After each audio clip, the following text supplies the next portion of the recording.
Tenemos en línea a la diputada de Convergencia Social por la región metropolitana y presidenta de la Comisión de Hacienda de la Cámara, Gael Yeomans. Diputada, muy buenos días, gracias por poder conversar esta mañana. Hola, buenos días.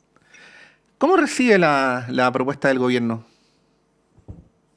Bueno, a mí primero me parece que es un mensaje positivo el hecho de que el presidente, a pesar de que hay un sector de la política que se ha opuesto al diálogo, decidió insistir con la idea de generar un pacto fiscal para poder financiar necesidades sociales.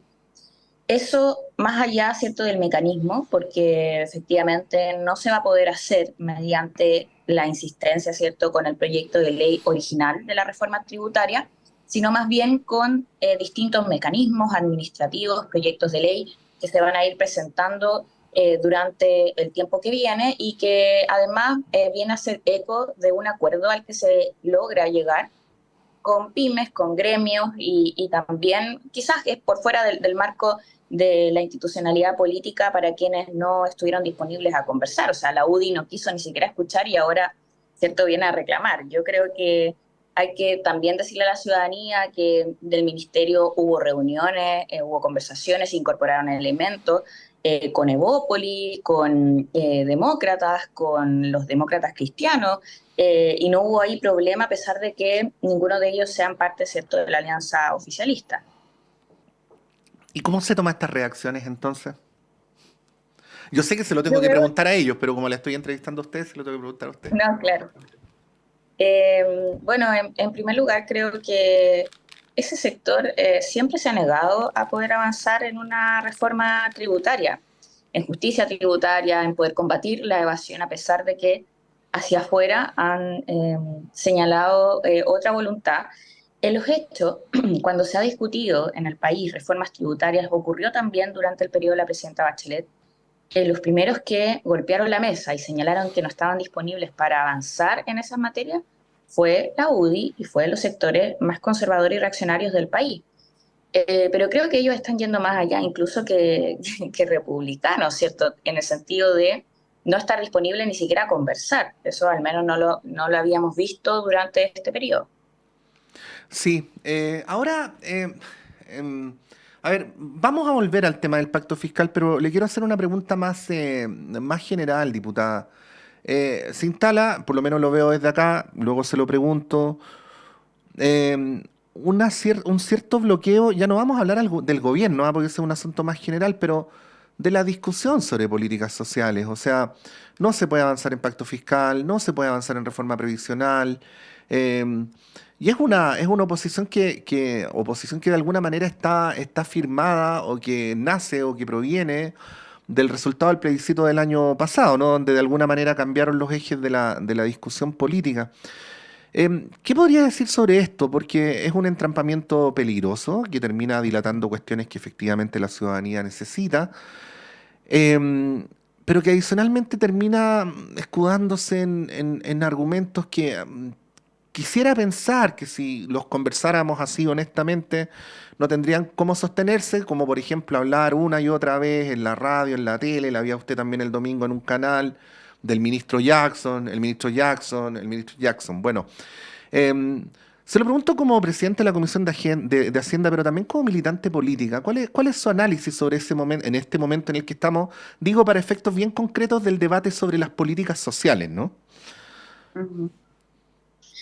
Bueno, yo creo que hay un ánimo de más allá de obstaculizar, yo creo que hay una intención política de destruir, de destruir ideas, de no dejar que éstas avancen, para poder conservar lo que está, ¿cierto?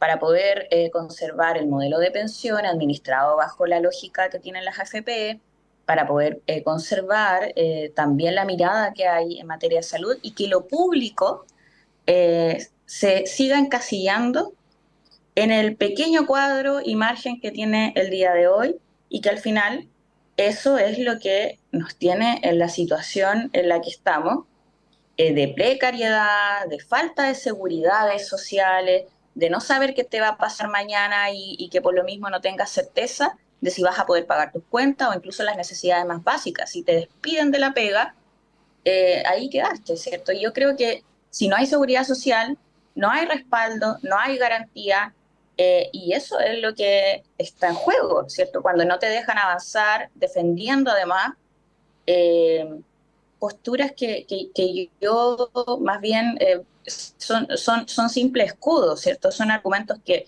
son falaces, que son argumentos que no develan lo que realmente están pensando. Y yo lo que veo es eso, ¿cierto? Que no hay intención de construir acuerdos también porque se mira el corto plazo, hay una pelea, hay una disputa dentro de la derecha, entonces quien tira la piedra más lejos, más fuerte, es la que se impone, y entonces vemos ahora a la UDI, que está teniendo una posición incluso más reaccionaria que republicanos al momento de dialogar en materia de pensiones. Mm. Eh, Ahora, en o sea, medio, sí, ahora termina siendo así.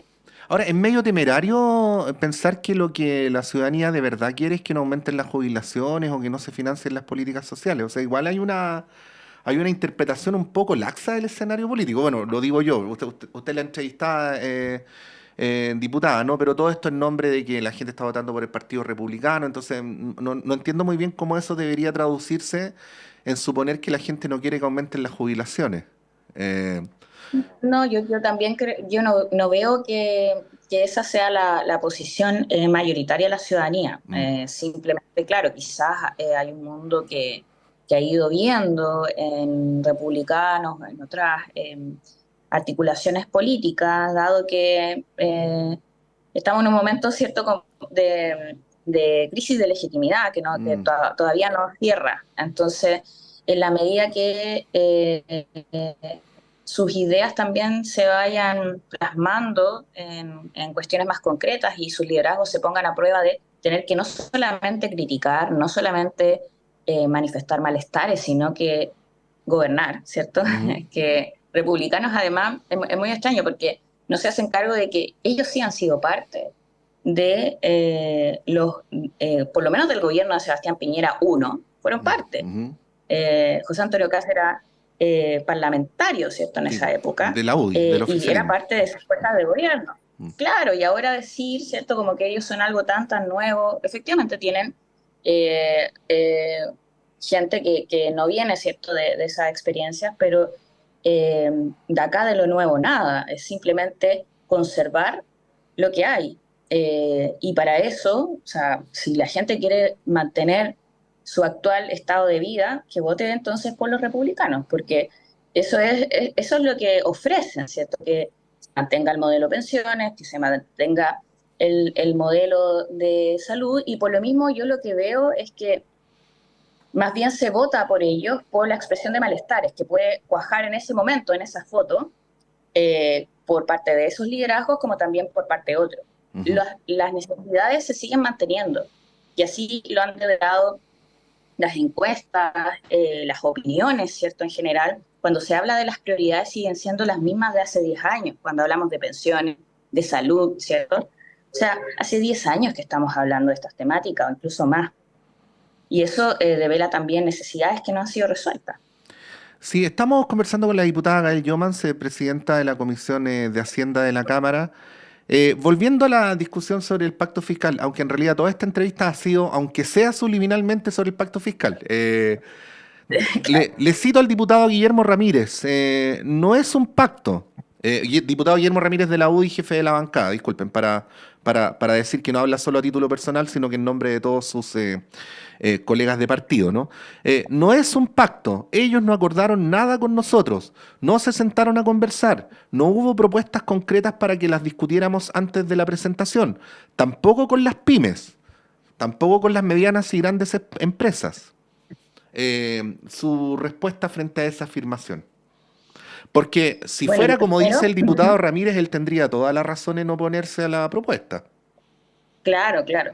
El tema es que, mira, a ellos se les convocó, ellos no quisieron ir, la UDI, no quisieron reunirse con el ministro, es así de simple. Entonces, está bien, uno puede decir que no acordamos con la UDI, pero fue un acuerdo con otros actores, se incorporaron visiones de otros Pero actores, no acordaron con con la las UDI pymes porque la sí UDI no se quiso llegó a ir, acuerdo. ¿no? No acordaron con la UDI Exacto, porque la UDI no quiso ir, no porque el gobierno no los claro. buscó. Ya.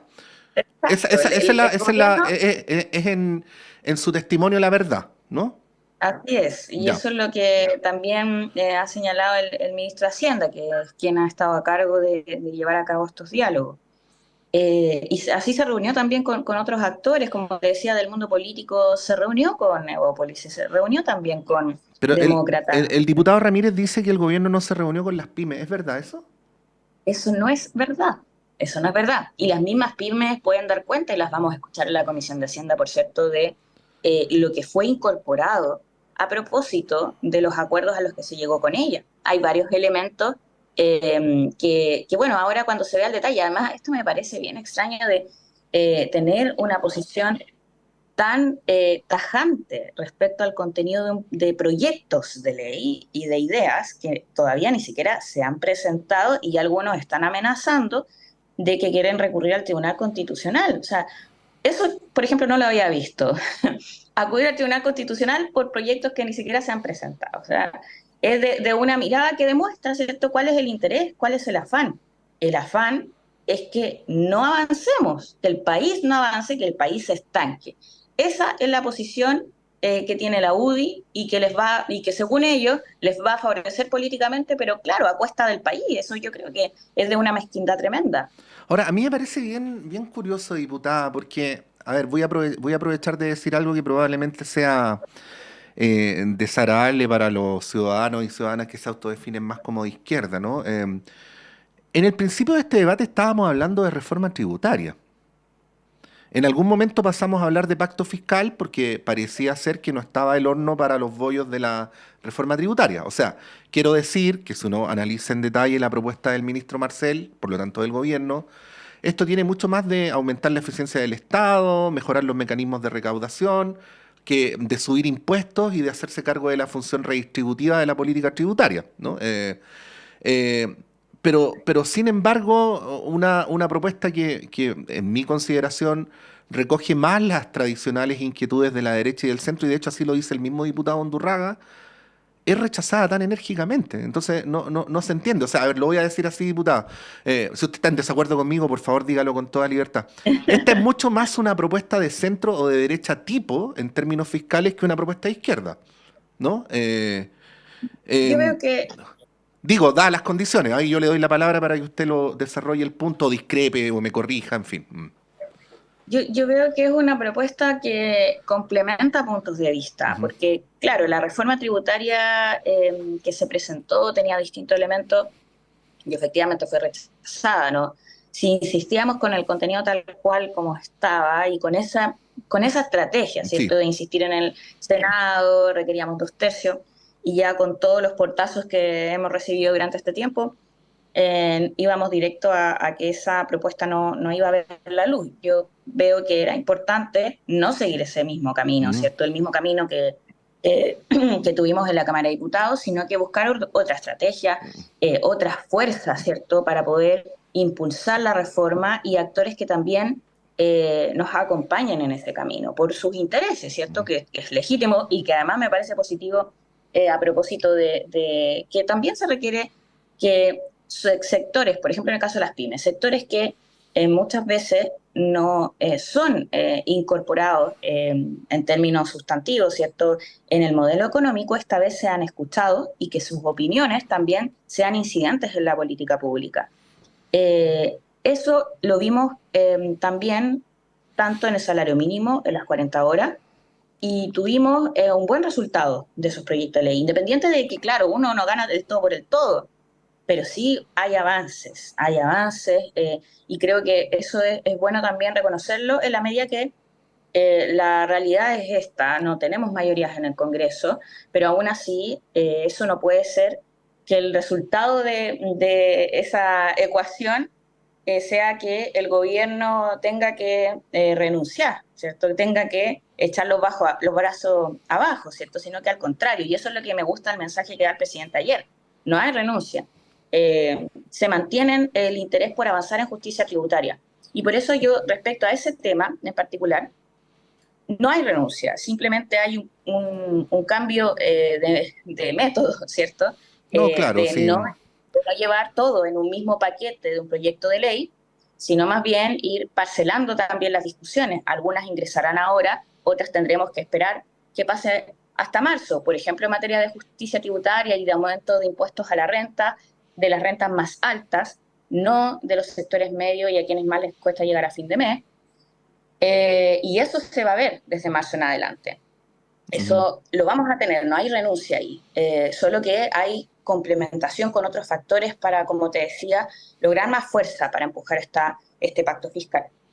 Sí, diputada, para finalizar esta conversación, y esta es una pregunta ya más de carácter político estratégico, ¿cómo el oficialismo puede sacar este debate del microclima, que es muy relevante, por cierto, pero que es un microclima al fin y al cabo, del sistema político? ¿Cómo hacer que este debate sea más de la ciudadanía?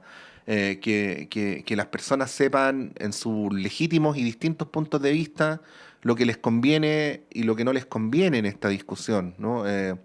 ¿Cómo hacer que cuando encendemos la televisión el día domingo no terminemos escuchando media hora conversaciones sobre el ministro Jackson, y que la ciudadanía pueda entender en qué consiste esta reforma, por qué en la opinión de ustedes les conviene, y así sucesivamente? Es decir, cómo sacar el tema del sistema político y cómo hacerlo más propio de un debate en la sociedad. Sé que esta es una pregunta súper difícil de contestar, pero se la pregunto porque obviamente se supone que ustedes representan las distintas sensibilidades políticas del país, ¿no?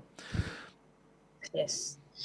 Bueno, lo primero creo que tenemos un desafío comunicacional grande, y, y me parece que nos queda mucho camino que recorrer en ese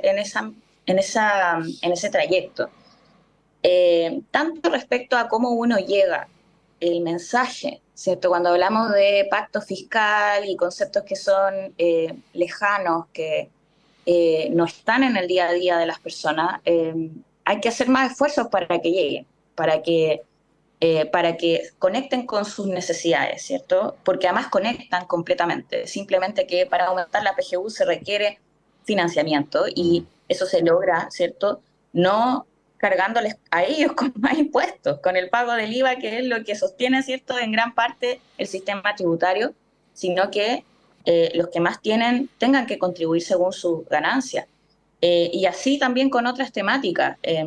Yo creo que en la medida que el énfasis se ponga ahí, se ponga en la conexión entre lo que se quiere financiar, los objetivos, y para qué se quiere, ¿cierto?, este pacto fiscal, es donde podríamos tener mayor adherencia y eso va a ser vital para que en el Congreso esas opiniones también calen. Las veces en que hemos avanzado siendo minoría, porque lo hemos hecho. 40 horas, el proyecto de ley, cuando se presentó, generó una reacción muy contraria a lo que vimos después con la votación final del proyecto. Cuando se dijo que se quería aumentar el salario mínimo a 500.000 pesos, lo mismo. Y así otras tantas, cuando hablábamos de la paridad, por ejemplo, en el Consejo Constitucional, en la convención, en la primera oportunidad que discutimos. También tuvimos una oposición drástica. Y así en otras medidas, yo veo que la forma en que se ha ido construyendo mayorías políticas también tiene que ver con que detrás tengamos mayorías sociales. Y esa disputa de hegemonía, ¿cierto?, es la que tenemos que dar. Y esa es la que está dando la derecha, por cierto. Y en eso no hay que perderse. La discusión es hacia allá, es hacia la gente, hacia la población. No es entre nosotros solamente en el Congreso. Y el Congreso, ahí el rol, y por lo menos en mi caso como presidenta de la comisión, es generar apertura en el debate, ¿cierto?